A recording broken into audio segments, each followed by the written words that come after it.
मौनी अमावस्या हिंदू धर्म में अत्यंत पवित्र और महत्वपूर्ण दिन माना जाता है। ये माघ मास की अमावस्या तिथि को आती है और धार्मिक दृष्टि से विशेष महत्व रखती है।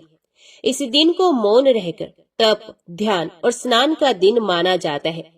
ऐसा माना जाता है कि मौनी अमावस्या के दिन गंगा, यमुना और सरस्वती के संगम पर स्नान करने से व्यक्ति के सभी पाप नष्ट हो जाते हैं और उसे मोक्ष की प्राप्ति होती है। इस दिन मौन रहने का विशेष महत्व है। मौन व्रत रखने से मानसिक शांति मिलती है और आत्म शुद्धि होती है। मौनी अमावस्या को दान, तप और पूजा अर्चना करने से कई गुना अधिक पुण्य फल मिलता है और इस दिन अन्न, वस्त्र और धन का दान करना अत्यंत शुभ माना जाता है। पौराणिक मान्यताओं के अनुसार इस दिन ब्रह्मांड की उत्पत्ति हुई थी और ब्रह्मा जी ने सृष्टि की रचना शुरू की थी। इस दिन गंगा और पवित्र नदियों में स्नान करना शुभ होता है। व्रत रखने वाले लोग पूरे दिन मौन रहते हैं और ध्यान में लीन रहते हैं। इस दिन पितरों के लिए तर्पण और श्राद्ध कर्म करने से उनकी आत्मा को शांति मिलती है। गरीबों और जरूरतमंदों को भोजन और वस्त्र दान करना बहुत शुभ माना जाता है। मौनी अमावस्या के दिन मौन रहकर और आत्म चिंतन करके व्यक्ति अपनी आत्मा को शुद्ध कर सकता है। ये दिन नकारात्मकता को दूर करने और आध्यात्मिक उन्नति के लिए अद्भुत अवसर प्रदान करता है। मौनी अमावस्या एक ऐसा दिन है जो न केवल धार्मिक बल्कि आत्मिक शांति और सद्भाव का संदेश देता है। इस दिन के पुण्य कार्य और आध्यात्मिक साधना जीवन में सुख और शांति लाते हैं। तो आज की वीडियो में आप सुनेंगे मौनी अमावस्या की पौराणिक व्रत कथा। एक गरीब ब्राह्मण परिवार था जिसमें पति पत्नी के अलावा एक पुत्री थी। पुत्री धीरे धीरे बड़ी होने लगी। उस लड़की में समय के साथ सभी स्त्रीचित गुणों का विकास हो रहा था। लड़की सुंदर, संस्कारवान एवं गुणवान भी थी, लेकिन गरीब होने के कारण उसका विवाह नहीं हो पा रहा था। एक दिन ब्राह्मण के घर एक साधु पधारे जो कि कन्या के सेवा भाव से काफी प्रसन्न हुए। कन्या को लंबी आयु का आशीर्वाद देते हुए साधु महाराज ने कहा कि कन्या की हथेली में विवाह योग्य रेखा नहीं है। ब्राह्मण दंपत्ति ने साधु से उपाय पूछा कि कन्या ऐसा क्या करे कि उसके हाथ में विवाह योग बन जाए। साधु ने कुछ देर सोच विचार करने के बाद अपनी अंतर्दृष्टि से ध्यान करके बताया कि कुछ दूरी पर एक गांव में सोना नाम की धोबी जाति की एक महिला अपने बेटे और बहू के साथ रहती है, जो कि बहुत ही आचार विचार और संस्कार संपन्न तथा पति परायणा है। यदि यह कन्या उसकी सेवा करे और वे महिला इसके शादी में अपने मांग का सिंदूर लगा दे, उसके बाद इस कन्या का विवाह हो तो इस कन्या का वैधव्य योग मिट सकता है। साधु ने ये भी बताया कि वे महिला कहीं आती जाती नहीं है। ये बात सुनकर ब्राह्मण ने अपनी बेटी से धोबन की सेवा करने की बात कही। कन्या तड़के ही उठकर सोना धोबिन के घर जाकर सफाई और अन्य सारे काम करके घर वापस आ जाती। सोना धोबिन अपनी बहू से पूछती है कि तुम तो तड़के ही उठकर सारे काम कर लेती हो और पता भी नहीं चलता। तो बहू ने कहा कि माँ जी, मैंने तो सोचा कि आप ही सुबह उठकर सारे काम खुद ही खत्म कर लेती हैं। मैं तो देर से उठती हूँ। इस पर दोनों सास बहू निगरानी करने लगी कि कौन है जो तड़के ही घर का सारा काम काज करके चला जाता है। कई दिनों के बाद धोबिन ने देखा कि एक कन्या मुंह अंधेरे घर में आती है और सारे काम करने के बाद चली जाती है। जब वे जाने लगी तो सोना धोबन उसके पैरों पर गिर पड़ी और पूछने लगी कि आप कौन हैं और इस तरह छुपकर मेरे घर की चाकरी क्यों करती हैं। तब कन्या ने साधु द्वारा कही गई सारी बातें बताई। सोना धोबिन पति परायणा थी, उसमें तेज था। वे तैयार हो गई। सोना धोबिन के पति थोड़ा अस्वस्थ थे। उसने अपनी बहू से अपने लौट आने तक घर पर ही रहने को कहा। सोना धोबिन ने जैसे ही अपने मांग का सिंदूर कन्या की मांग में लगाया, उसके पति चल बसे। उसे इस बात का पता चल गया। वे घर से निराचल ही चली थी। ये सोचकर कि रास्ते में कहीं पीपल का पेड़ मिलेगा तो उसे भंवरी देकर और उसकी परिक्रमा करके ही जल ग्रहण करेगी। उस दिन सोमवती अमावस्या थी। ब्राह्मण के घर मिले पुए पकवान की जगह उसने ईंट के टुकड़ों से 108 बार भंवरी देकर 108 बार पीपल की पेड़ की परिक्रमा की और उसके बाद जल ग्रहण किया। ऐसा करते ही उसके पति के मुर्दा शरीर में कंपन होने लगा। पीपल के पेड़ में सभी देवों का वास होता है।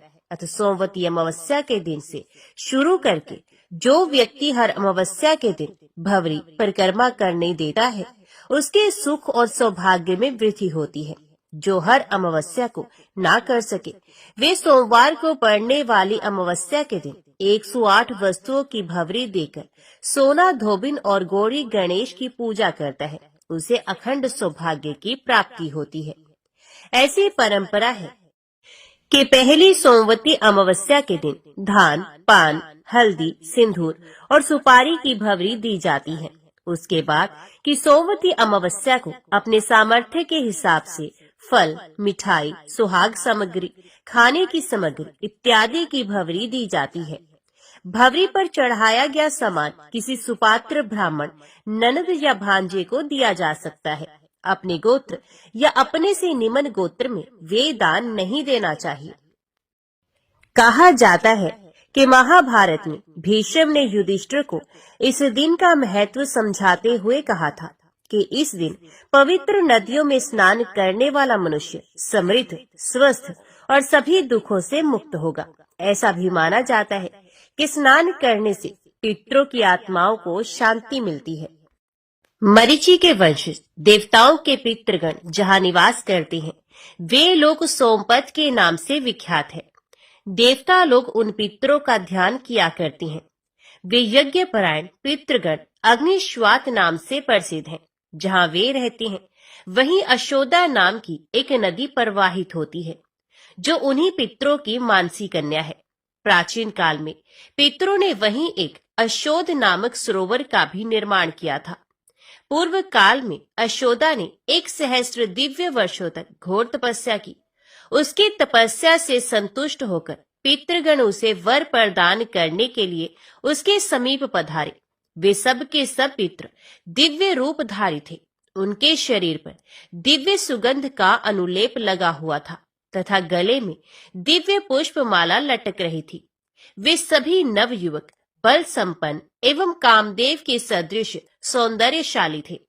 उन पितरों में अमावसु नामक पितृ को देखकर वर की अभिलाषा रखने वाली सुंदरी अशोदा व्यग्र हो उठी और उनके साथ रहने की याचना करने लगी। इस मानसिक कदाचार के कारण सुंदरी अशोदा योग से भ्रष्ट हो गई और उसके परिणाम स्वरूप वे स्वर्गलोक से भूतल पर गिर पड़ी। उसने पहले कभी पृथ्वी का स्पर्श नहीं किया था। जिस तिथि को अमावसु ने अशोदा के साथ निवास करने की अनिच्छा प्रकट की, वे तिथि उनके धैर्य के प्रभाव से लोगों द्वारा अमावस्या नाम से प्रसिद्ध हुई। इसी कारण ये तिथि पितरों को परम प्रिय है। इस तिथि में किया हुआ श्राद्ध आदि कार्य अक्षय फलदायक होता है। इस प्रकार तपस्या के नष्ट हो जाने से अशोदा लज्जित हो गई। वे अत्यंत दीन होकर नीचे मुख किए हुए देवपुर में पुनः अपनी प्रसिद्धि के लिए पितरों से प्रार्थना करने लगी। तब रोती हुई उस तपस्विनी को पितरों ने सांत्वना दी। वे महाभाग पितर भावी देव कार्य का विचार कर प्रसन्नता एवं मंगल से परिपूर्ण वाणी द्वारा उससे इस प्रकार बोले, हे देवी, बुद्धिमान लोग स्वर्गलोक में दिव्य शरीर द्वारा जो कुछ शुभाशुभ कर्म करते हैं, वे उसी शरीर से उन कर्मों के फल का उपभोग भी करते हैं, क्योंकि देव योनि में कर्म तुरंत फलदायक हो जाते हैं। उसके विपरीत मानव योनि में मृत्यु के पश्चात जन्मांतर में कर्म फल भोगना पड़ता है। इसलिए पुत्री, तो मृत्यु के पश्चात जन्मांतर में अपनी तपस्या का पूर्ण फल प्राप्त करोगी। 28वें द्वापर में तुम मत्स्य योनि में उत्पन्न होगी। पितृकुल का व्यतिक्रमण करने के कारण तुम्हें इस कष्टदायक योनि की प्राप्ति होगी। पुनः उस योनि से मुक्त होकर तुम राजा वसु की कन्या हो जाओगी। कन्या होने पर तुम अपने दुर्लभ लोकों को अवश्य प्राप्त करोगी। उस कन्यावस्था में तुम्हें बद्री, बेर के वृक्षों से व्याप्त दीप में महर्षि पराशर से एक ऐसे पुत्र की प्राप्ति होगी जो बद्रायन नाम से प्रसिद्ध होगा और कभी अपने कर्म से च्युत ना होने वाले नारायण का अवतार होगा। तुम्हारा वे पुत्र एक ही वेद को अनेक 4 भागों में विभक्त करेगा। तदंतर समुद्र के अंश से उत्पन्न हुए पूर्ववंशी राजा शांतनु के संयोग से तुम्हें विचित्र वीर एवं महाराज चिंद्रागत नामक 2 पुत्र प्राप्त होंगे। बुद्धिमान विचित्र वीर के 2 क्षेत्रज्ञ धृतराष्ट्र और पांडु पुत्रों को उत्पन्न कराकर तुम प्रोष्ठपदी भाद्रपद की पूर्णिमा और पौष कृष्ण अष्टमी आदि में अष्टकार रूप से पितृलोक में जन्म ग्रहण करोगी।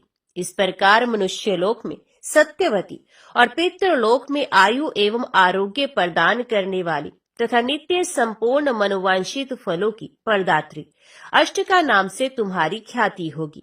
कालांतर में तुम मनुष्य लोक में नदियों में श्रेष्ठ पुण्य सलीला अशोदा नाम से नदी रूप में जन्म धारण करोगी। ऐसा कहकर पितरों का वे समुदाय वहीं अंतर ध्यान हो गया तथा अशोदा को अपने उन समस्त कर्म फलों की प्राप्ति हुई जो पहले कहे जा चुके हैं। कुरुक्षेत्र में कौशिक नामक एक धर्मात्मा महर्षि थे। उनके 7 पुत्र थे। उन पुत्रों के नाम कुछ इस प्रकार थे: सवस्रप, क्रोधन, हिंस्त्र, पिशुन, कवि, वाग्दुष्ट एवं पितृवती। पिता की मृत्यु के पश्चात वे सभी महर्षि गर्ग के शिष्य हुए। उस सभी समस्त लोगों को भयभीत करने वाली महती अनावृष्टि हुई, जिसके कारण भीषण अकाल पड़ गया।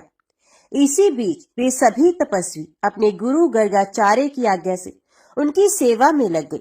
वहां वन में वे सभी भूख से अत्यंत पीड़ित हो गए। जब क्षुधा शांति का कोई अन्य उपाय नहीं सूझा, तब छोटे भाई पितृव्रती ने श्राद्ध कर्म करने की सम्मति दी। बड़े भाइयों द्वारा अच्छा ऐसा ही करो ऐसी आज्ञा पाकर पितृव्रती ने सम्माहित चित्त होकर श्राद्ध का उपकर्म आरंभ किया। उस समय उसने छोटे बड़े के क्रम से 2 भाइयों को देव कार्य में, 3 को पितृ कार्य में और 1 को अतिथि रूप में नियुक्त किया तथा स्वयं श्राद्ध कर्ता बन गया।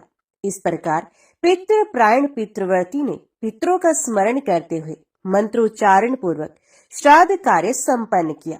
काल कर्म के अनुसार मृत्यु के उपरांत श्राद्ध वैगुण्य रूप कर्म दोष से वे भी सभी दासपुर मंदसौर नामक नगर में बहेलिया होकर उत्पन्न हुए।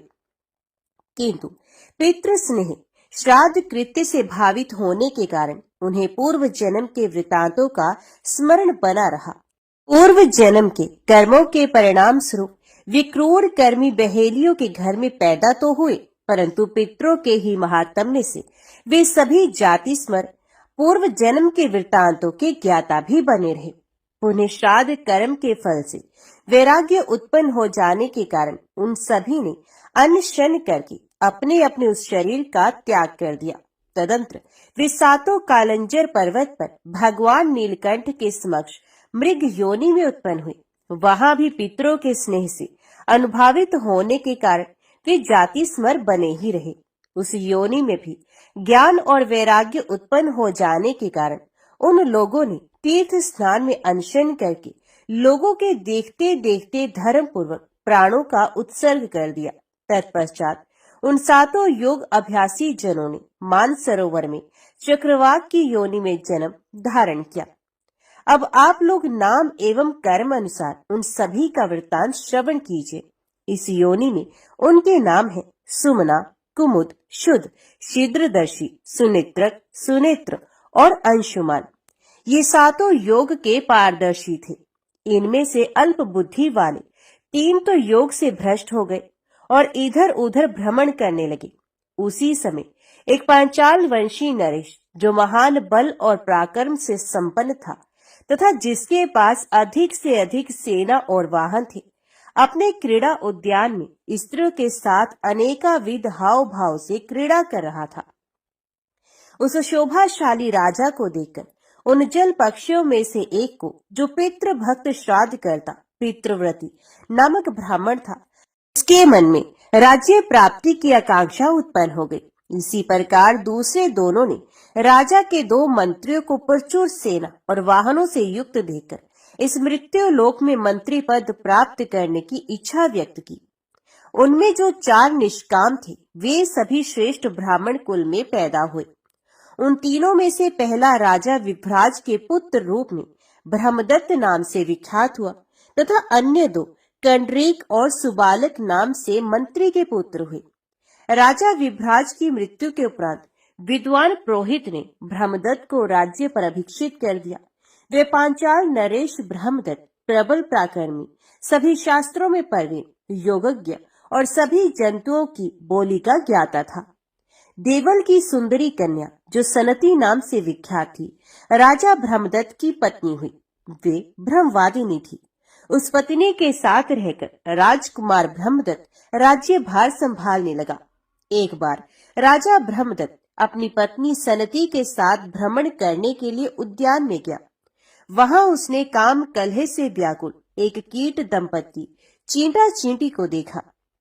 वह कीट जिसका शरीर कामदेव के बाणों से संतप्त हो उठा था, चारों ओर से चींटी से अनुनय विनय करता हुआ गदगद वाणी में बोला, प्रिय, इस जगत में तुम्हारे समान सुंदरी स्त्री कहीं कोई भी नहीं है। तुम्हारा कट प्रदेश पतला और जंघे मोटे हैं। तुम स्तनों के भारी भार से विनम्र होकर चलने वाली, स्वर्ण के समान गौर वर्णा, सुंदर कमर वाली, मृदु भाषणी, मनोहर हास्य से युक्त, भली भांति लक्ष्य को भेदन करने वाले नेत्रों और जीभ से संवेद तथा गुड़ और शक्कर की प्रेमी हो। तुम मेरे भोजन कर लेने के पश्चात भोजन करती हो तथा मेरे स्नान कर लेने पर स्नान करती हो। इसी प्रकार मेरे परदेश चले जाने पर तुम दीन हो जाती हो और क्रुद्ध होने पर भयभीत हो उठती हो। कल्याणी, बताओ तो सही, तुम किस कारण क्रोध से मुंह फुलाए बैठी हो? तब क्रोध से भरी हुई चींटी उस कीट से बोली, शठ, तुम क्या मुझसे व्यर्थ बकवाद कर रहे हो? अरे धूर्त, अभी कल ही तुमने मेरा परित्याग करके लड्डू का चूर्ण ले जाकर दूसरी चींटी को नहीं दिया है। तो चींटा बोला, वर वारिणी, तुम्हारे सदृश रूप रंग वाली होने के कारण मैंने भूल से दूसरी चींटी को लड्डू दे दिया था। भामिनी, तुम मेरे इस एक अपराध को क्षमा कर दो। सुव्रते, मैं पुनः कभी भी इस प्रकार का कार्य नहीं करूंगा। मैं सत्य की दुहाई देकर तुम्हारे चरण छूता हूँ, तुम मुझ विनीत पर प्रसन्न हो जाओ। इस प्रकार उस चींटे का कथन सुनकर वे चींटी प्रसन्न हो गई। इधर चक्रपाणी भगवान विष्णु की कृपा से समस्त प्राणियों की बोली का ज्ञाता होने के कारण ब्रह्मदत्त भी उस सारे वृत्तांत को जानकर विस्मय विमुग्ध हो गए। वे चारों चक्रवाक उसी ब्रह्मदत्त के नगर में एक वृद्ध ब्राह्मण के पुत्र रूप से उत्पन्न हुए थे। उस जन्म में भी वे ब्राह्मण पूर्वत जाति स्मर ही बने रहे। उस समय उनके धृतिमान, तत्वदर्शी, विद्याचंड और तपोत्सुक ये 4 नाम थे। वे कर्म अनुसार एक अत्यंत सुदृढ़, उस ब्राह्मण का नाम भी सुदृढ़ था, ब्राह्मण के पुत्र थे। बचपन में ही इन ब्राह्मणों की बुद्धि तपस्या की ओर प्रवृत्त हो गई। तब ये द्विज श्रेष्ठ पिता से प्रार्थना करते हुए बोले, पिताजी, हम लोग तपस्या करके परम सिद्धि प्राप्त करना चाहते हैं। उनके इस कथन को सुनकर महातपस्वी सुदृढ़ दीन वाणी में बोले, पुत्रो, ये कैसी बात कह रहे हो? मुझ दरिद्र बूढ़े पिता को छोड़कर तुम लोग वनवासी होना चाहते हो। भला मेरा परित्याग कर देने से तुम लोगों को कौन सा धर्म प्राप्त होगा तथा तुम्हारी क्या गति होगी? ये तो महान अधर्म है। ऐसा कहकर पिता ने उन्हें मना कर दिया। ये सुनकर उन पुत्रों ने कहा, तात, हम लोगों ने आपकी जीविका उपार्जन का प्रबंध कर लिया है। इसके अतिरिक्त आपको और क्या चाहिए सो बताइए। यदि आप प्रातः काल राजा ब्रह्मदत्त के समक्ष जाकर आगे बताए जाने वाले श्लोक का पाठ कीजिएगा तो वे आपको प्रचुर धन संपत्ति एवं सहस्रों ग्राम प्रदान करेंगे।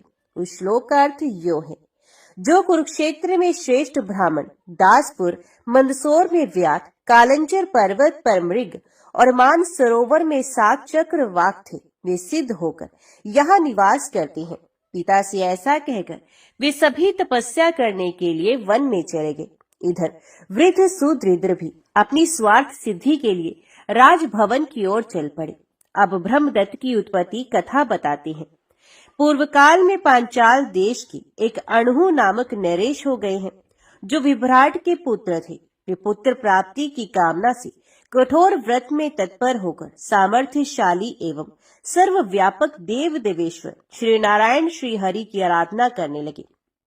तत्पश्चात अधिक काल व्यतीत होने पर भगवान जनार्दन उनकी आराधना से प्रसन्न हुए और उनके समक्ष प्रकट होकर बोले, राजन, तुम्हारा कल्याण हो। अब तुम अपना मनोवांछित वरदान मांग लो। भगवान विष्णु के ऐसा कहने पर राजा ने उत्तम वर की याचना करते हुए कहा, देवेश, मुझे ऐसा पुत्र प्रदान कीजिए जो महान बल पराक्रम से संपन्न, संपूर्ण शास्त्रों का पारगामी विद्वान, धार्मिक, श्रेष्ठ योगी, संपूर्ण प्राणियों की बोली का ज्ञाता और योग अभ्यासी हो। भगवान, मुझे ऐसा ही औरस पुत्र प्रदान कीजिए। ये सुनकर विश्वात्मा परमेश्वर राजा से ऐसा ही हो यो कहकर समस्त देवताओं के देखते देखते वहां से अंतर ध्यान हो गए।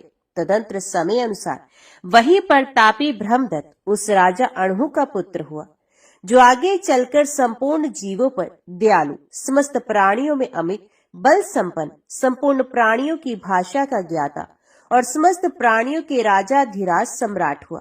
तत्पश्चात जहाँ वे कीट दंपति बातें करते हुए स्थित थे, वहां पहुंचने पर चींटे की काम चेष्टा को देखकर योग आत्मा ब्रह्मदत्त को हंसी आ गई। राजा को हंसते देखकर महारानी सनती आश्चर्यचकित हो उठी और मन में किसी भावी अनर्थ की आशंका करके नरेश्वर ब्रह्मदत्त से प्रश्न कर बैठी। सनती ने पूछा, राजन, अकस्मात आपका ये अट्टहास किस लिए हुआ है? असमय मैं आपको ये हंसी आई है, इस हास्य का कारण मैं नहीं समझ पा रही। तब राजकुमार ब्रह्मदत्त ने महारानी सनती से चींटे चींटे के उस सारे वार्तालाप को सुनाते हुए कहा, वरानने, इनके प्रेमालाप पूर्ण वचनों को सुनने से मुझे ऐसी हंसी आ गई। मेरी हंसी के विषय में कोई अन्य कारण नहीं है, परंतु रानी सनती ने राजा के उस कथन पर विश्वास नहीं किया और कहा, राजन, आपका ये कथन सरासर असत्य है। अभी अभी आपने मेरे ही किसी विषय को लेकर हास्य किया है, अतः मैं अब जीवन धारण नहीं करूंगी। भला देवताओं के अतिरिक्त मृत्युलोक निवासी प्राणी चींटे चींटे की वार्तालाप को कैसे जान सकता है? इसलिए यहाँ आपने मेरी ही हंसी उड़ाई है, इसके अतिरिक्त और क्या हो सकता है? रानी की बात सुनकर निष्पाप राजा ब्रह्मदत्त कुछ उत्तर ना दे सके। फिर इस रहस्य को जानने की इच्छा से वे श्रीहरि के समक्ष नियम पूर्वक आराधना करते हुए 7 रात तक बैठे रहे। अंत में भगवान ऋषिकेश ने स्वप्न में राजा से कहा, राजन, प्रातः काल तुम्हारे नगर में घूमता हुआ एक वृद्ध ब्राह्मण जो कुछ कहेगा, उसके उन वचनों से तुम्हें सारा रहस्य ज्ञात हो जाएगा। यो कहकर भगवान विष्णु अंतर ध्यान हो गए। तदंतर प्रातः काल जब राजा ब्रह्मदत्त अपनी पत्नी और दोनों मंत्रियों के साथ नगर से निकल रहे थे, उसी समय उन्होंने अपने समक्ष आते हुए उस वृद्ध ब्राह्मण को देखा, जो इस प्रकार कह रहा था, जो पहले कुरुक्षेत्र में श्रेष्ठ ब्राह्मण के रूप में, दासपुर में व्याध के रूप में, कालंजर पर्वत पर मृग योनि में और मान सरोवर में 7 चक्रवाक के रूप में उत्पन्न हुए थे, वे ही व्यक्ति अब सिद्ध होकर यहाँ निवास कर रहे हैं। ब्राह्मण की ऐसी बात सुनकर राजा शोकाकुल हो अपने दोनों मंत्रियों के साथ भूतल पर गिर पड़े। उस समय उन्हें जाति स्मृतव पूर्व जन्म के वृत्तांतों के ज्ञातत्व की प्राप्ति हो गई। उन दोनों श्रेष्ठ मंत्रियों में एक भव्य सुबालक कामशास्त्र का परिणेता और संपूर्ण शास्त्रों का ज्ञाता था, जिस संसार में पांचाल नाम से विख्यात था। दूसरा कंड्रीक भी धर्मात्मा और वेद शास्त्र का प्रवर्तक था। वे दोनों भी उस समय राजा के अग्रभाग में शोकाविष्ट हो धराशायी हो गए और उन्हें भी जाति समर्तव की प्राप्ति हुई। उस समय वे विलाप करते हुए कहने लगे, हाय, हम लोग लोलुप हो कर्म बंधन में फंसकर योग से पूर्णतः भ्रष्ट हो गए। इस तरह अनेकाविध विलाप करके वे तीनों योग के पारदर्शी विद्वान विस्मयाविष्ट हो बारंबार श्राद्ध के महात्म्य का अभिनंदन करने लगे। तत्पश्चात राजा ने उस ब्राह्मण को अनेक गांवों सहित प्रचुर धन संपत्ति प्रदान की। इस प्रकार धन की प्राप्ति से हर्षित हुए उस वृद्ध ब्राह्मण को विदा कर राजा ब्रह्मदत्त ने राज लक्षणों से युक्त अपने विश्वक्सेन नामक और उस पुत्र को राज्य पर अभिषिक्त कर दिया और स्वयं जंगल की राह ली। तदंतर ब्रह्मदत्त आदि वे सभी श्रेष्ठ योगी मत्स्य रहित एवं पितृभक्त होकर उस मान सरोवर में परस्पर आ मिले। सनती का अमर्ष गल गया और वे राजा से कहने लगी, राजा, आप जो ये अभिलाषा कर रहे हैं वे सब राज्य त्याग का ही परिणाम है और निश्चय ही मेरे द्वारा घटित हुआ है। राजा ने तथेति ऐसा ही है कहकर उसकी बात को स्वीकार किया और पुण्य उसका अभिनंदन करते हुए कहा, ये तुम्हारी ही कृपा है जो मुझे ये सारा फल प्राप्त हो रहा है। तदंतर वे सभी वनवासी योग का आश्रय लेकर अपने तपोबल के प्रभाव से ब्रह्मरंध्र द्वारा प्राण त्याग करके परम पद को प्राप्त हो गए। इस प्रकार प्रसन्न हुए पितामह पितृलोक मनुष्यों को आयु, धन, विद्या, स्वर्ग, मोक्ष, सुख, पुत्र और राज्य प्रदान करती हैं। जो मनुष्य ब्रह्मदत्त के इस पितृ महात्म्य को ब्राह्मणों को सुनाता है या स्वयं श्रवण करता है अथवा पढ़ता है, वह 100 करोड़ कल्पों तक ब्रह्मलोक में प्रशंसित होता है। एक समय महामुनि मार्कंडेय जी राजा रोहिताश के यहाँ पधारे और यथा योग्य सत्कार ग्रहण करने के बाद उन्हें कथा सुनाने लगी। कथा के अंत में राजा रोहिताश ने कहा, भगवान, मैं श्राद्ध कल्प का यथार्थ रूप से श्रवण करना चाहता हूँ। मार्कंडेय जी बोले, राजन, यही बात आनर्त नरेश ने भद्रयज्ञ से पूछी थी, वही प्रसंग सुनाता हूँ। आनर्त ने पूछा, ब्राह्मण, श्राद्ध के लिए कौन सा समय विहित है? श्राद्ध उपयोगी द्रव्य कौन से हैं? श्राद्ध के लिए कौन कौन सी वस्तुएं पवित्र मानी गई हैं? कैसे ब्राह्मण श्राद्ध कर्म में सम्मिलित करने योग्य हैं और कैसे ब्राह्मण त्याज्य माने गए हैं? भद्रयज्ञ ने कहा, राजन, विद्वान पुरुष को अमावस्या के दिन अवश्य श्राद्ध करना चाहिए। क्षुधा से शीर्ण हुए पितृ श्राद्ध अन्न की आशा से अमावस्या तिथि के आने की प्रतीक्षा करते रहते हैं। जो अमावस्या तिथि को जल या शाक से भी श्राद्ध करता है उसके पितृ तृप्त होते हैं और उसके समस्त पातकों का नाश हो जाता है। आनर्त ने पूछा, ब्राह्मण, विशेषित अमावस्या को श्राद्ध करने का विधान क्यों है? मरे हुए जीव तो अपने कर्म अनुसार शुभाशुभ गति को प्राप्त होते हैं, फिर श्राद्ध काल में वे अपने पुत्र के घर कैसे पहुंच पाते हैं? भद्रयज्ञ ने कहा, महाराज, जो लोग यहाँ मरते हैं उनमें से कितने ही इस लोक में जन्म ग्रहण करते हैं और कितने ही पुण्य आत्मा स्वर्गलोक में स्थित होते हैं और कितने ही पाप आत्मा जीव यमलोक के निवासी हो जाते हैं। कुछ जीव भोग अनुकूल शरीर धारण करके अपने किए हुए शुभ या अशुभ कर्म का उपभोग करती हैं। राजन, यमलोक या स्वर्गलोक में रहने वाले पितरों को भी तब तक भूख प्यास अधिक होती है जब तक कि वे माता या पिता से 3 पीढ़ी के अंतर्गत रहते हैं। जब तक वे श्राद्ध कर्ता पुरुष के मातामह, परमातामह या वृद्ध परमातामह एवं पिता, पितामह या परपितामह पद पर रहते हैं, तब तक श्राद्ध भाग ग्रहण करने के लिए उनमें भूख प्यास की अधिकता होती है।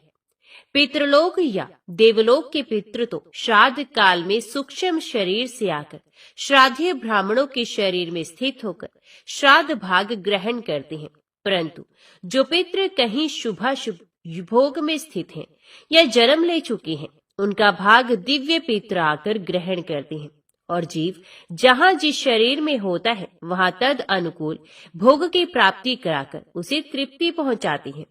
ये दिव्य पितृ नित्य एवं सर्वज्ञ होते हैं। पितरों के उद्देश्य से सदा ही अन्न और जल का दान करते रहना चाहिए। जो नीच मानव पितरों के लिए अन्न और जल ना देकर आप ही भोजन करता या जल पीता है, वे पितरों का द्रोही है। उसके पितृ स्वर्ग में अन्न और जल नहीं पाते हैं, इसलिए शक्ति के अनुसार अन्न और जल उनके लिए अवश्य देने चाहिए। श्राद्ध द्वारा तृप्त किए हुए पितृ मनुष्य को मनोवांछित भोग प्रदान करते हैं।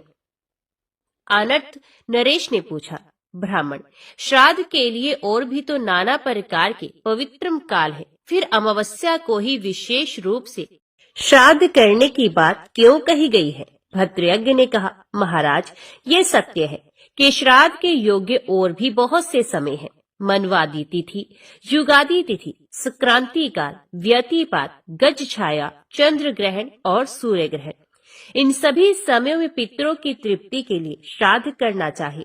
पुण्य तीर्थ, पुण्य मंदिर, श्राद्ध योग्य ब्राह्मण तथा श्राद्ध के योग्य उत्तम पदार्थ प्राप्त होने पर बुद्धिमान पुरुषों को बिना पर्व के भी श्राद्ध करना चाहिए। अमावस्या को जो विशेष रूप से श्राद्ध करने का आदेश दिया गया है, इसका कारण बताता हूँ। एकाग्रचित होकर सुनो। सूर्य की सहस्रों किरणों में जो सबसे प्रमुख है, उसी का नाम अमा है। उस अमा नामक प्रधान किरण के ही तेज से सूर्य देव तीनों लोगों को प्रकाशित करते हैं। उसी अमा में तिथि विशेष को चंद्रदेव निवास करते हैं, इसलिए उसका नाम अमावस्या है। यही कारण है कि अमावस्या प्रत्येक धर्म कार्य के लिए अक्षय फल देने वाली बताई गई है। श्राद्ध कर्म में तो इसका विशेष महत्व है ही। अग्निश्वात, बहिष्यत, आजप्य, सोमप, रश्मिप, उपहोत, अयुंतुक, श्राद्धभुक तथा अन्नादिमुख, ये 9 दिव्य पितृ बताए गए हैं। आदित्य, वसु, रुद्र तथा दोनों अश्विनी कुमार भी केवल नांदीमुख पितरों को छोड़कर शेष सभी को तृप्त करते हैं।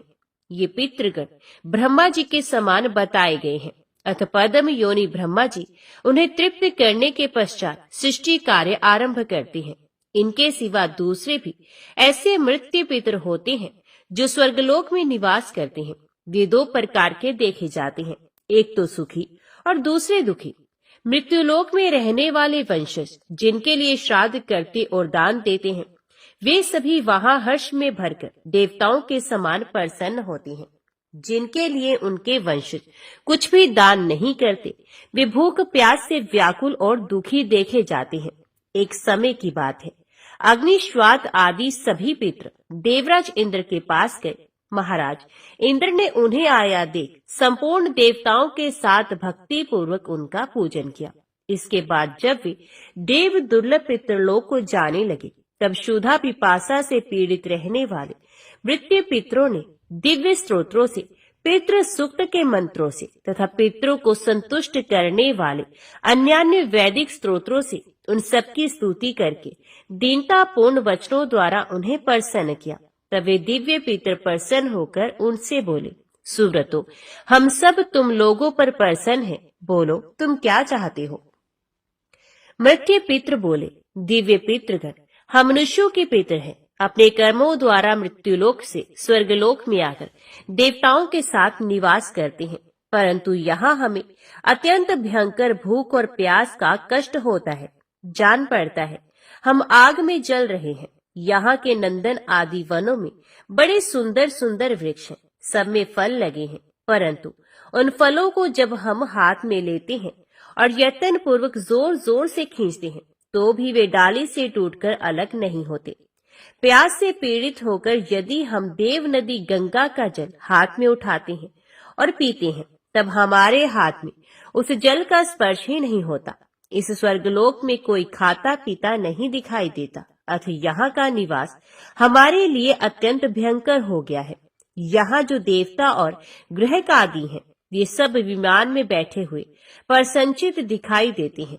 इन्हें भूख प्यास का कष्ट नहीं है। ये अनेक प्रकार के भोगों से संपन्न है। क्या हम सब लोग भी कभी ऐसे हो सकेंगे? भूख प्यास के कष्ट से रहित हो परम संतोष पा सकेंगे? दिव्य पितरों ने कहा, इंद्र आदि केवल दूसरे दूसरे कार्य में व्यग्र होकर जब हमारे लिए श्राद्ध नहीं करते, दान नहीं देते, तब हम लोगों की भी ऐसी ही कष्टपूर्ण दशा हो जाती है। उस समय हम वहां से आकर देवताओं से कहते हैं, प्रार्थना करते हैं। उसके बाद जब वे लोग श्राद्ध तर्पण द्वारा हमें तृप्त करते हैं, तब हमें तृप्ति प्राप्त होती है। इसी प्रकार तुम लोगों के जो वंशज एकाग्रचित हो तुम्हारे लिए श्राद्ध का दान देते हैं, उससे तुम लोग भी क्यों नहीं तृप्त होगे? अब परमादि वंशज पितरों का तर्पण नहीं करते, तब उनके पितर स्वर्ग में रहने पर भी भूख प्यास से व्याकुल हो जाते हैं। फिर जो यमलोक में पड़े हुए हैं, उनके कष्ट का तो कहना ही क्या। इतना कहकर दिव्य पितरों ने मृत्यु पितरों को साथ में ब्रह्मा जी के समीप गमन किया और उनकी तथा अपनी शाश्वत तृप्ति के लिए उपाय पूछा। तब ब्रह्मा जी ने कहा, पितृ। यदि मनुष्य पिता, पितामह और परपितामह के उद्देश्य से तथा मातामह, परमातामह और वृद्ध परमातामह के उद्देश्य से श्राद्ध तर्पण करेंगे तो उतने से ही उनके पिता और मातामह से लेकर मुझ तक सभी पितृ तृप्त हो जाएंगे। जिस अन्न से मनुष्य अपने पितरों की तुष्टि के लिए श्रेष्ठ ब्राह्मणों को तृप्त करेगा और उसी से भक्ति पूर्वक पितरों के निमित्त पिंडदान भी देगा, उससे तुम्हें सनातन तृप्ति प्राप्त होगी। अमावस्या के दिन वंशजों द्वारा श्राद्ध और पिंड पाकर पितरों को 1 मास तक तृप्ति बनी रहेगी। सूर्यदेव के कन्या राशि पर स्थित रहते समय अश्विन कृष्ण पक्ष, पितृपक्ष या महालय में जो मनुष्य मृत्यु तिथि पर पितरों के लिए श्राद्ध करेंगे, उनके श्राद्ध से पितरों को 1 वर्ष तक तृप्ति बनी रहेगी। उस समय शाक के द्वारा भी जो तुम्हारा श्राद्ध नहीं करेगा वे धनहीन चांडाल होगा। जो मनुष्य उसके साथ बैठना, सोना, खाना, पीना, छूना, छुलाना अथवा वार्तालाप आदि व्यवहार करेंगे वे भी महापापी माने जाएंगे। उनके संतान की वृद्धि नहीं होगी, किसी प्रकार भी उन्हें सुख और धन धान्य की प्राप्ति नहीं होगी। यदि मनुष्य गया शीर्ष में जाकर 1 बार भी श्राद्ध कर देंगे तो उसके प्रभाव से तुम सभी पितृ सदा के लिए तृप्त हो जाओगे। भद्रयज्ञ कहते हैं, राजन, ऐसा जानकर विज्ञ पुरुष को चाहिए कि पितरों को तृप्त करने की इच्छा रखकर वे उक्त समयों में श्राद्ध अवश्य करें। इहलोक और परलोक में उसकी उन्नति चाहने वाले पुरुष को विशेषित गया शीर्ष में जाकर श्राद्ध करना चाहिए। जो मनुष्य अमावस्या के दिन श्राद्ध नहीं करता उसके पितृ भूख प्यास से पीड़ित हो बहुत दुखी होते हैं। मन ही मन तृप्ति की अभिलाषा रखकर वे प्रेत पक्ष की प्रतीक्षा करते रहते हैं। ठीक उसी तरह जैसे किसान लोग रात दिन वर्षा की राह देखते हैं। पितृ पक्ष बीत जाने पर भी जब उन्हें श्राद्ध का अन्न नहीं मिलता तब वे जब तक कन्या राशि पर सूर्य रहते हैं तब तक अपनी संतानों द्वारा किए हुए श्राद्ध की प्रतीक्षा करते रहते हैं। उसके भी बीत जाने पर कुछ पितृ तुला राशि के सूर्य तक पूरे कार्तिक मास में अपने वंशजों द्वारा किए जाने वाले श्राद्ध की राह देखते हैं। जब सूर्य देव वृश्चिक राशि पर चले जाते हैं तब वे पितृ दीन एवं निराश होकर अपने स्थान पर लौट जाते हैं।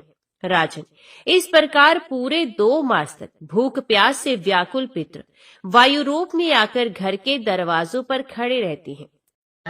जब तक कन्या और तुला पर सूर्य रहते हैं तब तक तथा अमावस्या के दिन सदा पितरों के लिए श्राद्ध करना चाहिए। विशेष तिल और जल की अंजलि देनी चाहिए। कन्या और तुला में श्राद्ध ना हो तो अमावस्या को अवश्य करें। वे भी ना हो तो 1 बार गया जी में आकर श्राद्ध कर दें, जिससे नित्य श्राद्ध का फल प्राप्त होता है। श्री पार्वती जी ने भगवान महादेव से कहा, भगवान, आप सत तत्वों के ज्ञाता हैं। आपकी कृपा से मुझे श्री विष्णु संबंधी नाना प्रकार के धर्म सुनने को मिले जो समस्त लोक का उद्धार करने वाले हैं। देवेश, अब मैं गीता का महात्म्य सुनना चाहती हूँ, जिसका श्रवण करने से श्री हरि में भक्ति बढ़ती है। श्री महादेव जी बोले, जिनका श्री विग्रह अलसी के फूल की भांति श्याम वर्ण का है, पक्षी राज गरुड़ ही जिनके वाहन है, जो अपनी महिमा से कभी च्युत नहीं होते तथा शेष नाग की शैया पर शयन करते हैं, उन भगवान महाविष्णु की हम उपासना करते हैं। एक समय की बात है, मुर्दैत्य के नाशक भगवान विष्णु शेषनाग के रमणीय आसन पर सुख पूर्वक विराजमान थे। उस समय समस्त लोगों को आनंद देने वाली भगवती लक्ष्मी ने आदर पूर्वक प्रश्न किया, भगवान, आप संपूर्ण जगत का पालन करते हुए भी अपने ऐश्वर्य के प्रति उदासीन से होकर जिस क्षीर सागर में नींद ले रहे हैं, इसका क्या कारण है? श्री भगवान बोले, सुमुखी, मैं नींद नहीं लेता हूँ, अपितु तत्व का अनुसरण करने वाली अंतर्दृष्टि के द्वारा अपने ही माहेश्वर तेज का साक्षात्कार कर रहा हूँ। देवी, ये वही तेज है जिसका योगी पुरुष कुशाग्र बुद्धि के द्वारा अपने अंतकरण में दर्शन करते हैं तथा जिसे मीमांसक विद्वान वेदों का सार तत्व निश्चित करते हैं। वे माहेश्वर तेज एक अजर प्रकाश स्वरूप आत्म रूप रोग शोक से रहित अखंड आनंद का पुंज निर्हित तथा द्वैत रहित है। इस जगत का जीवन उसी के अधीन है, मैं उसी का अनुभव करता हूँ। देवी, यही कारण है कि मैं तुम्हें नींद लेता हुआ सा प्रतीत हो रहा हूँ। माता लक्ष्मी ने कहा, ऋषिकेश, आप ही योगी पुरुषों के ध्येय हैं। आपके अतिरिक्त भी कोई ध्यान करने योग्य तत्व है, ये जानकर मुझे बड़ा कौतूहल हो रहा है। इस चराचर जगत की सृष्टि और संहार करने वाले स्वयं आप ही हैं। आप सर्व समर्थ हैं। इस प्रकार की स्थिति में होकर भी यदि आप उस परम तत्व से भिन्न हैं, तो मुझे उसका बोध कराइए। श्री भगवान बोले, प्रिय, आत्मा का स्वरूप द्वैत और अद्वैत से पृथक, भाव और अभाव से मुक्त तथा आदि और अंत से रहित है। शुद्ध ज्ञान के प्रकार से उपलब्ध होने वाला तथा परम आनंद स्वरूप होने के कारण एकमात्र सुंदर है। यही मेरा ईश्वरीय रूप है। आत्मा का एकता भी सबके द्वारा जानने योग्य है। गीता शास्त्र में इसी का प्रतिपादन हुआ है। अमित तेजस्वी भगवान श्री विष्णु के ये वचन सुनकर देवी लक्ष्मी ने शंका उपस्थित करते हुए कहा, भगवान, यदि आपका स्वरूप स्वयं परम आनंद में और मन वाणी की पहुंच के बाहर है, तो गीता कैसे उसका बोध कराती है? मेरे इस संदेह का आप निवारण कीजिए। श्री भगवान बोले, सुंदरी सुनो, मैं गीता में अपनी स्थिति का वर्णन करता हूँ। कर्मश 5 अध्यायों को तुम 5 मुख जानो, 10 अध्यायों को 10 भुजाएं समझो तथा 1 अध्याय को उदर और 2 अध्यायों को दोनों चरण कमल जानो। इस प्रकार ये 18 अध्यायों की वारंगमय ईश्वरीय मूर्ति समझनी चाहिए। ये ज्ञान मात्र से ही महान पातकों का नाश करने वाली है। जो उत्तम बुद्धि वाला पुरुष गीता के 1 या आधे अध्याय का अथवा 1 या आधे या चौथाई श्लोक का भी प्रतिदिन अभ्यास करता है, वे सुशर्मा के समान मुक्त हो जाता है। श्री लक्ष्मी जी ने पूछा, देव, ये सुशर्मा कौन था? किस जाति का था और किस कारण से उसकी मुक्ति हुई? श्री भगवान बोले, प्रिय, सुशर्मा बड़ी खोटी बुद्धि का मनुष्य था, पापियों का तो वे शिरोमणि ही था। उसका जन्म वैदिक ज्ञान से शून्य एवं क्रूरतापूर्ण कर्म करने वाले ब्राह्मणों के कुल में हुआ था। वे ना ध्यान करता था, न ही जप, न होम करता, न अतिथियों का सत्कार। वे लंपट होने के कारण सदा विषयों के सेवन में ही आसक्त रहता था। हल जोतता और पत्ते बेचकर जीविका चलाता था। उसे मदिरा पीने का व्यसन था तथा वे मांस भी खाता था। इस प्रकार उसने अपने जीवन का दीर्घ काल व्यतीत कर दिया। एक दिन मूढ़ बुद्धि सुशर्मा पत्ते लाने के लिए किसी ऋषि की वाटिका में घूम रहा था। इसी बीच में काल रूपधारी काले सांप ने उसे डस लिया। सुशर्मा की मृत्यु हो गई। तदंतर वे अनेक नरकों में जा वहां की यातनाएं भोगकर मृत्यु लोक में लौट आया और यहाँ बोझ ढोने वाला बैल हुआ। उस समय किसी पंगु ने अपने जीवन को आराम से व्यतीत करने के लिए उसे खरीद लिया। बैल ने अपनी पीठ पर पंगु का भार ढोते हुए बड़े कष्ट से 7-8 वर्ष बिताए। एक दिन पंगु ने किसी ऊंचे स्थान पर बहुत देर तक बड़ी तेजी के साथ उस बैल को घुमाया। इससे वे थक कर बड़े वेग से पृथ्वी पर गिरा और मूर्छित हो गया। उस समय वहां कौतूहलवश आकृष्ट हो बहुत से लोग एकत्रित हो गए। उस जन समुदाय में से किसी पुण्यात्मा व्यक्ति ने उस बैल का कल्याण करने के लिए उसे अपना पुण्य दान किया। तत्पश्चात कुछ दूसरे लोगों ने भी अपने अपने पुण्य को याद करके उन्हें उसके लिए दान कर दिया। उस भीड़ में एक वैश्या भी खड़ी थी। उसे अपने पुण्य का पता नहीं था, तो भी उसने लोगों की देखा देखी उस बैल के लिए कुछ त्याग कर दिया। तदंतर यमराज के दूत उस मरे हुए प्राणी को पहले यमपुरी में ले गए। वहां ये विचार कर कि ये वैश्या के दिए हुए पुण्य से पुण्यवान हो गया है, उसे छोड़ दिया गया। फिर वे भूलोक में आकर उत्तम कुल और शील वाले ब्राह्मणों के घर में उत्पन्न हुआ। उस समय भी उसे अपने पूर्व जन्म की बातों का स्मरण बना रहा। बहुत दिनों के बाद अपने अज्ञान को दूर करने वाले कल्याण तत्व का जिज्ञासु होकर वे उस वैश्य के पास गया और उसके दान की बात बताते हुए उसने पूछा, तुमने कौन सा पुण्य दान किया था? वैश्य ने उत्तर दिया, वे पिंजरे में बैठा हुआ तोता प्रतिदिन कुछ पढ़ता रहता है, उससे मेरा अंतकरण पवित्र हो गया। उसी का पुण्य मैंने तुम्हारे लिए दान किया था। इसके बाद उन दोनों ने तोते से पूछा। तब उस तोते ने अपने पूर्व जन्म का स्मरण करके प्राचीन इतिहास कहना आरंभ किया। शुक बोला, पूर्व जन्म में मैं विद्वान होकर भी विद्वता के अभिमान से मोहित रहता था। मेरा राग द्वेष इतना बढ़ गया था कि मैं गुणवान विद्वानों के प्रति भी ईर्ष्या भाव रखने लगा। फिर समय अनुसार मेरी मृत्यु हो गई और मैं उन नेको घृणित लोकों में भटकता रहा। उसके बाद इस लोक में आया। सदगुरु की अत्यंत निंदा करने के कारण तोते के कुल में मेरा जन्म हुआ। पापी होने के कारण छोटी अवस्था में ही मेरे माता पिता से वियोग हो गया। एक दिन मैं ग्रीष्म ऋतु में तपे हुए मार्ग पर पड़ा था। वहां से कुछ श्रेष्ठ मुनि मुझे उठा लाए और महात्माओं के आश्रम के भीतर एक पिंजरे में उन्होंने मुझे डाल दिया। वहीं मुझे पढ़ाया गया। ऋषियों के बालक बड़े आदर के साथ गीता के प्रथम अध्याय की आवृत्ति करते थे।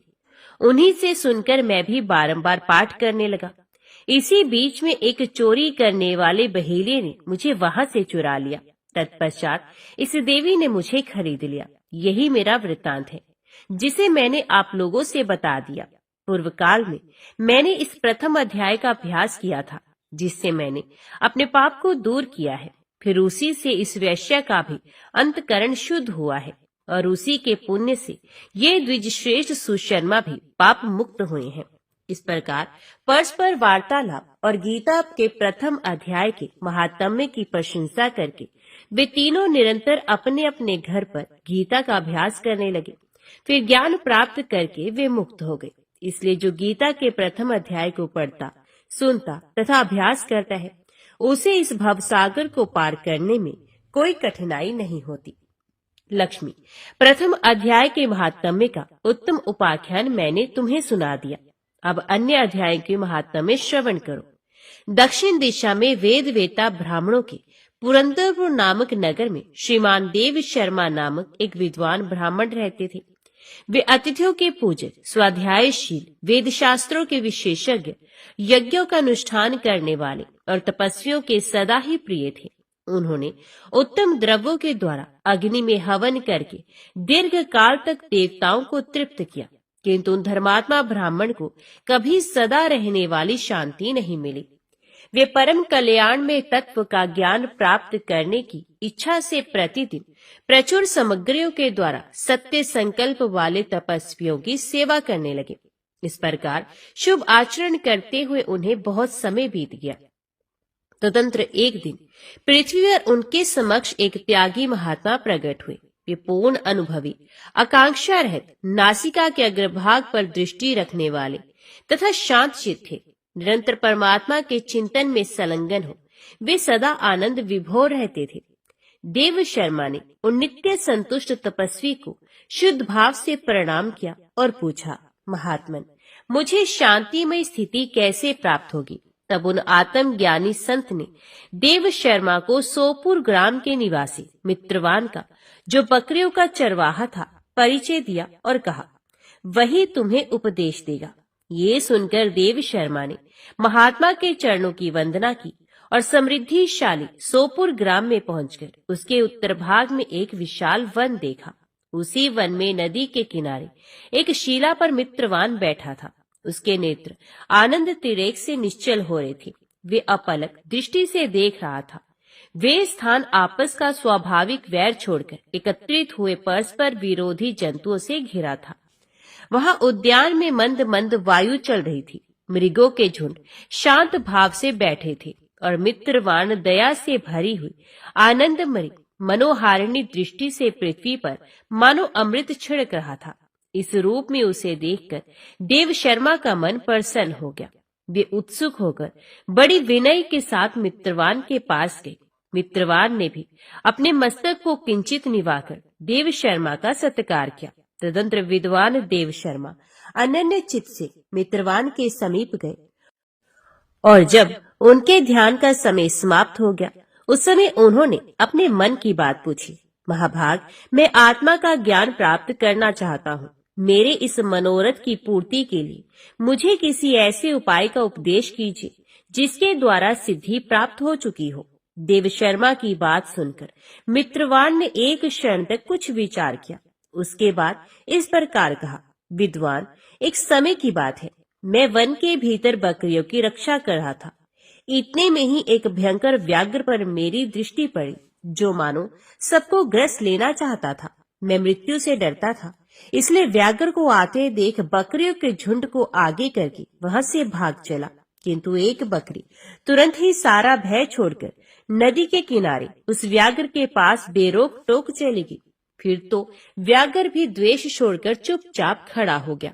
उसे इस अवस्था में देखकर बकरी बोली, व्याघ्र, तुम्हें तो अभिष्ट भोजन प्राप्त हुआ है। मेरे शरीर से मांस निकालकर प्रेम पूर्वक खाओ ना। तुम इतनी देर से खड़े क्यों हो?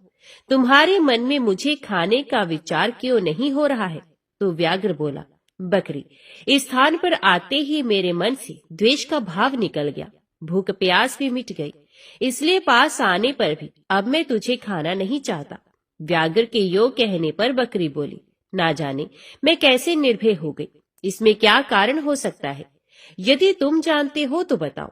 ये सुनकर व्याघ्र ने कहा, मैं भी नहीं जानता। चलो सामने खड़े हुए इन महापुरुष से पूछें। ऐसा निश्चय करके वे दोनों वहां से चल दिए। उन दोनों के स्वभाव में ये विचित्र परिवर्तन देखकर मैं बहुत विस्मय में पड़ा था। इतने में ही उन्होंने मुझे से आकर प्रश्न किया। वहां वृक्ष की शाखा पर एक वानर राज रहता था। उन दोनों के साथ मैंने भी वानर राज से पूछा। विप्रवर, मेरे पूछने पर वानर राज ने आदरपूर्वक कहा, अजापाल सुनो, इस विषय में मैं तुम्हें प्राचीन वृत्तांत सुनाता हूँ। ये सामने वन के भीतर जो बहुत बड़ा मंदिर है उसकी ओर देखो। इसमें ब्रह्मा जी का स्थापित किया हुआ शिवलिंग है। पूर्व काल में यहाँ सुकर्मा नामक एक बुद्धिमान महात्मा रहते थे, जो तपस्या में संलग्न होकर इस मंदिर में उपासना करते थे। वे वन में से फूलों का संग्रह करके लाते और नदी के जल से पूजनीय भगवान शंकर को स्नान कराकर उन्हीं से उनकी पूजा किया करते थे। इस प्रकार आराधना का कार्य करते हुए सुकर्मा यहाँ निवास करते थे। बहुत समय के बाद उनके समीप किसी अतिथि का आगमन हुआ। सुकर्मा ने भोजन के लिए फल लाकर अतिथि को अर्पण किया और कहा, विद्वान, मैं केवल तत्वज्ञान की इच्छा से भगवान शंकर की आराधना करता हूँ। आज इस आराधना का फल परिपक्व होकर मुझे मिल गया, क्योंकि इस समय आप जैसे महापुरुष ने मुझ पर अनुग्रह किया है। सुकर्मा के ये मधुर वचन सुनकर तपस्या के धनी महात्मा अतिथि को बड़ी प्रसन्नता हुई। उन्होंने एक शिलाखंड पर गीता का दूसरा अध्याय लिख दिया और ब्राह्मण को उसके पाठ एवं अभ्यास के लिए आज्ञा देते हुए कहा, ब्राह्मण, इससे तुम्हारा आत्मज्ञान संबंधी मनोरथ अपने आप सफल हो जाएगा। यो कहकर वे बुद्धिमान तपस्वी सुकर्मा के सामने ही उनके देखते देखते अंतर ध्यान हो गए। सुकर्मा विस्मित होकर उनके आदेश के अनुसार निरंतर गीता के द्वितीय अध्याय का अभ्यास करने लगे। तदंतर दीर्घकाल के पश्चात अंतकरण शुद्ध होकर उन्हें आत्मज्ञान की प्राप्ति हुई। फिर वे जहाँ जहाँ भी गए वहाँ का तपोवन शांत हो गया। उनमें शीत उष्ण और राग द्वेष आदि की बाधाएं दूर हो गई। इतना ही नहीं, उन स्थानों में भूख प्यास का कष्ट भी जाता रहा तथा भय का सर्वथा अभाव हो गया। ये सब द्वितीय अध्याय का जप करने वाले सुकर्मा ब्राह्मण की तपस्या का ही प्रभाव समझो। मित्रवान कहता है, वानर राज के यो कहने पर मैं प्रसन्नता पूर्वक बकरी और व्याघ्र के साथ उस मंदिर की ओर गया, जहाँ जाकर शिलाखंड पर लिखे हुए गीता के द्वितीय अध्याय को मैंने देखा और पढ़ा। उसी की आवृत्ति करने से मैंने तपस्या का पार पा लिया है। अतः भद्रपोष, तुम भी सदा द्वितीय अध्याय की ही आवृत्ति किया करो। ऐसा करने पर मुक्ति तुमसे दूर नहीं रहेगी। श्री भगवान कहते हैं, प्रिय मित्रवान के इस प्रकार आदेश देने पर देव शर्मा ने उसका पूजन किया और उसे प्रणाम करके पुरंदरपुर की राह ली। वहां किसी देवालय में पूर्वोक्त आत्मज्ञानी महात्मा को पाकर उन्होंने ये सारा वृत्तांत निवेदन किया और सबसे पहले उन्हीं से द्वितीय अध्याय को पढ़ा। उनसे उपदेश पाकर शुद्ध अंतकरण वाले देव शर्मा प्रतिदिन बड़ी श्रद्धा के साथ द्वितीय अध्याय का पाठ करने लगे। तब से उन्होंने प्रशंसा के योग्य परम पद को प्राप्त कर लिया। ओम नमो भगवते वासुदेवाय नमः।